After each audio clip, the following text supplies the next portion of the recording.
పాడి పంటలు ఛానల్ వీక్షిస్తున్న రైతు సోదరులందరికీ నమస్కారం అండి. నా పేరు డాక్టర్ ఎల్ రాజేష్ చౌదరి, ప్రాంతీయ వ్యవసాయ పరిశోధన స్థానం ల్యామ్లో కీటక శాస్త్రవేత్తగా పనిచేస్తున్నాం. ఇవాళ మనము ప్రతి పంటను ఆశించే గులాబీ రంగు పురుగు, దాని యాజమాన్యం గురించి ఇవాళ తెలుసుకుందామండి. సాధారణంగా ఈ పంట మధ్య దశ నుండి అంటే దాదాపు 45-50 రోజుల నుంచి పంట కాలం అయిపోయేంత వరకు ఈ గులాబీ రంగు పురుగు మనకు ఆశిస్తుందండి.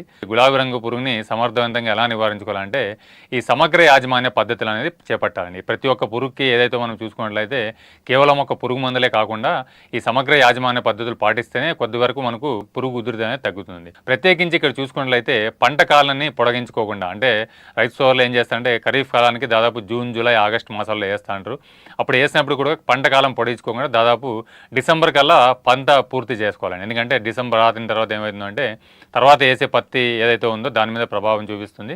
అందుకంటే మనకు డిసెంబర్ కల్లా పంట కాలాన్ని పొడిగించుకోకుండా కంప్లీట్ చేసుకోవాలి. అదేవిధంగా కార్షి పంటగా ఈ పత్తి అనేది సాగు చేసుకోకూడదు. అదేవిధంగా పత్తి తీసిన వెంటనే పొలంలోకి గొర్రెలు కానివ్వండి, అదే మేకలు కానివ్వండి, లేకుంటే ఏవైతే మనకు జంతు జీవాలు ఉన్నాయో దాన్ని కూడా మనకు అక్కడ ప్రోత్సహిస్తే అందులో ఉన్న ఏవైతే కాయలు కానివ్వండి, వ్యర్థాలు కానివ్వండి, దాన్ని తినిన తర్వాత కొద్ది వరకు ఆ కాయల్లో ఉండే గులాబీ రంగు పురుగు ఒక కోశస్థ దశ కానివ్వండి, అదేవిధంగా పిల్ల పురుగులు ఏవైతే లద్దె పురుగుల దశ కానివ్వండి దాన్ని చనిపోతాయి. కాబట్టి ఆ దశలో మనం గొర్రెలు పెంపొందించడం, అందులో వదలడము, ఆ విధంగా కూడా మనము దాన్ని నివారించుకోవచ్చు. అదేవిధంగా యాంత్రీకరణ పద్ధతిలో చూసుకున్నట్లయితే యంత్రాలు అంటే ట్రాక్టర్ డ్రన్ షెడ్డర్ అంటారు. ఇదైతే ఏదైతే ఉందో పంట తీసిన తర్వాత అంటే 1, 2, 3 తీతలు తీసిన తర్వాత మనకి ట్రాక్టర్ డ్రాన్ ఇంప్లిమెంట్స్ షెడ్డర్ అనేది మనకు మార్కెట్లో అందుబాటులో ఉంటుంది.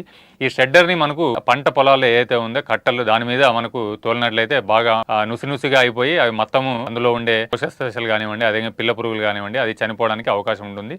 ఆ ట్రాక్టర్ డ్రాన్ మనకి ఇంప్లిమెంట్స్ కూడా మనం రన్ చేసుకోవాలండి. అదేవిధంగా మనకి పంట మార్పిడి అంటే ఈ సంవత్సరం పత్తి వేసిన తర్వాత వచ్చే సంవత్సరం వేరే పంట జొన్న కానివ్వండి, మొక్కజొన్న కానివ్వండి, ఆశ్రయ పంటలు కాకుండా అంటే మనకి ఇక్కడ చూసుకున్న గులాబీ రంగు పురుగుకి కేవలం పత్తి ఒకటే మనకు ఆశ్రయ మొక్క కాబట్టి అందువల్ల మనకి ఏంటంటే పంట మార్పిడి ఖచ్చితంగా చేసుకోవాలి. పంట మార్పిడి అంటే ఒక సంవత్సరం పత్తి వేసుకోవాలి, తర్వాత సంవత్సరం వేరుశనగ కానివ్వండి, శనగ కానివ్వండి, అదేవిధంగా జొన్న కానివ్వండి, మొక్కజొన్న ఇలా వేసుకుంటే కొద్ది వరకు ఈ ఉధృతి అనేది మనకు తగ్గిపోతుందండి. తర్వాత మనకు చూసుకున్నట్లయితే పంట కాలంలో గోడౌన్స్ ఏదైతే ఉందో పంట పొలాల్లో దగ్గరలో గోడౌన్స్ కానివ్వండి, జిన్నింగ్ మిల్స్ కానివ్వండి, అదేవిధంగా మార్కెట్ యార్డ్లో కానివ్వండి, ఏవైతే లింగాకర్షక బుట్టలు ఇందాక చూసుకున్నామో అవి కూడా మనకు ఈ గోడౌన్స్లో కానివ్వండి, అదేవిధంగా జిన్నింగ్ మిల్లో కానివ్వండి అక్కడక్కడ ఒక 2, 3, 4 అమర్చుకుంటే కొద్ది వరకు అక్కడి నుంచి వచ్చే ఏవైతే తల్లి పురుగులు ఉంటాయో సాధారణంగా మనకు పత్తి తీసిన తర్వాత జిన్నింగ్ మిల్కు తరలించినప్పుడు అక్కడ కూడా మనకి ఏదైతే కోశస్థ దశల నుంచి బయటికి తల్లి పురుగులు రావడం జరుగుతుందండి. దానివల్ల ఏంటంటే అక్కడక్కడ మనకి పొలంలోకి వచ్చి గుడ్లు పెట్టడానికి అవకాశం ఉంటుంది. కాబట్టి ప్రత్యేకించి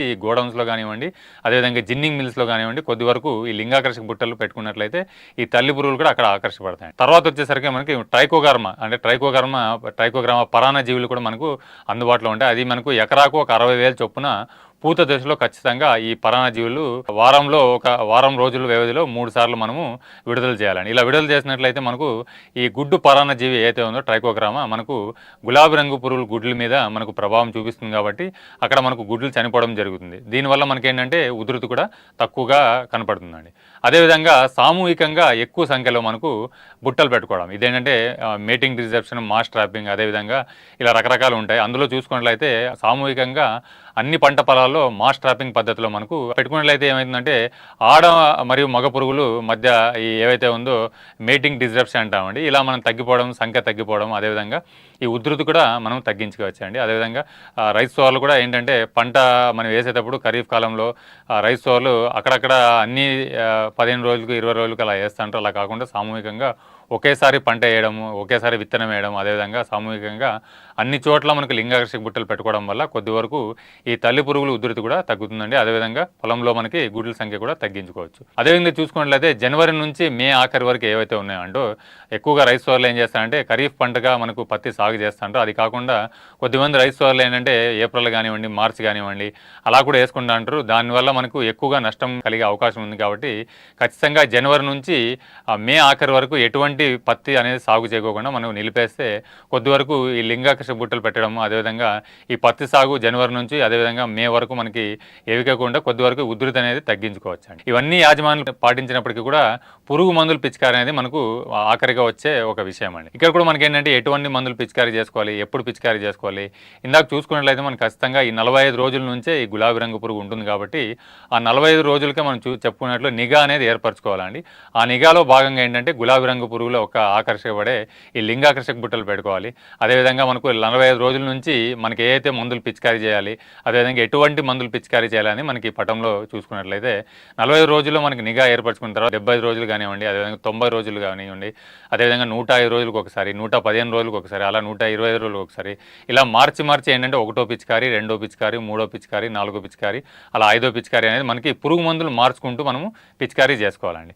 ఈ పురుగు మందుల్లో కూడా భాగంగా ఎటువంటి మందులు పిచికారీ చేయాలి ఏ దశలో మనం చూసుకున్నట్లయితే మొదటగా మనకి ఏంటంటే పంట దశలో 75 రోజులు ఉన్నప్పుడు ఒకటో పిచికారీ అనేది మనం చేసుకోవాలండి.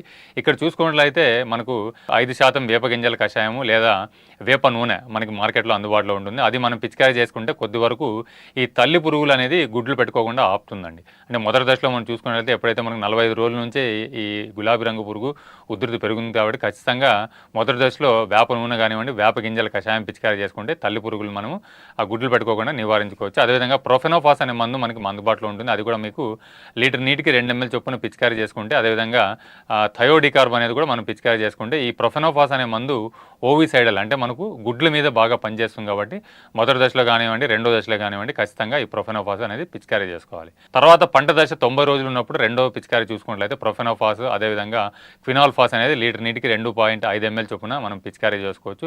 అంటే ఒకే మందు కాకుండా మార్చి 2-3 మందులు మనం చూసుకున్నట్లు పిచికారీ చేసుకోవాలి.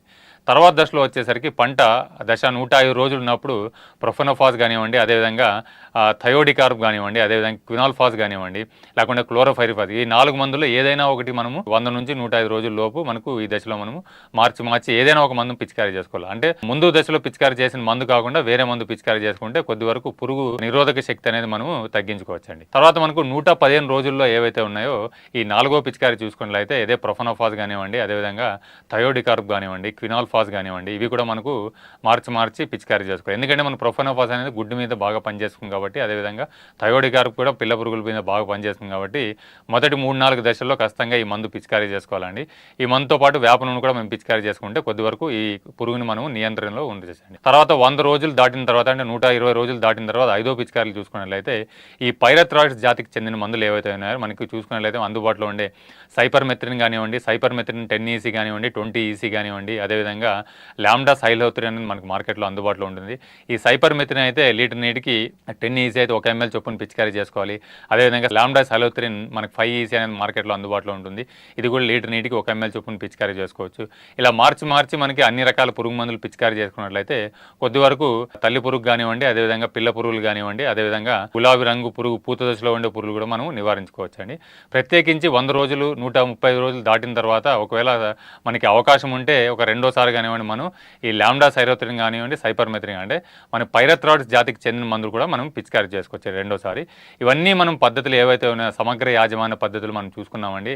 ఒకటి మనకు లింగాకర్షక బుట్టలు పెట్టుకోవడము, అదేవిధంగా మనకి ఏదైతే పంట పొలాల్లో మనకు ఈ ట్రైకోగ్రామా మనకు పరాన్నజీవులు వదులుకోవడము, అదేవిధంగా అక్కడక్కడ పంట మార్పిడి చేసుకోవడము, లోతు దుక్కులు దున్నుకోవడము, అదేవిధంగా యాంత్రీకరణ పద్ధతిలో మనకి ఏదైతే ఉందో షెడ్డర్లు వాడుకోవడము, అదేవిధంగా పంట తీసిన తర్వాత గొర్రెలు మేపుకోవడము, ఇలా మనకి ఇవన్నీ చేసుకున్న తర్వాత ఆఖరి దశలో పిచికారీలు చేసుకోవడం. ఆ పిచికారీలో కూడా ఏంటంటే మొదటిగా మనకు వేప నూనె మొదలుపెట్టి ఈ లాంబ్డా సైలోత్రిన్ వరకు ఈ వివిధ దశల్లో మనం పిచికారీ చేసుకుంటే ఈ గులాబీ రంగు పురుగును మనము సమగ్రవంతంగా నివారించుకొని ఎక్కువగా దిగుబడులు పొందడానికి అవకాశం ఉంది. నాకు ఒక అవకాశం ఇచ్చిన పాడి పంటల ఛానల్ వీక్షిస్తున్న రైతు సోదరులకి అదేవిధంగా ఛానల్ వరకు ధన్యవాదాలండి.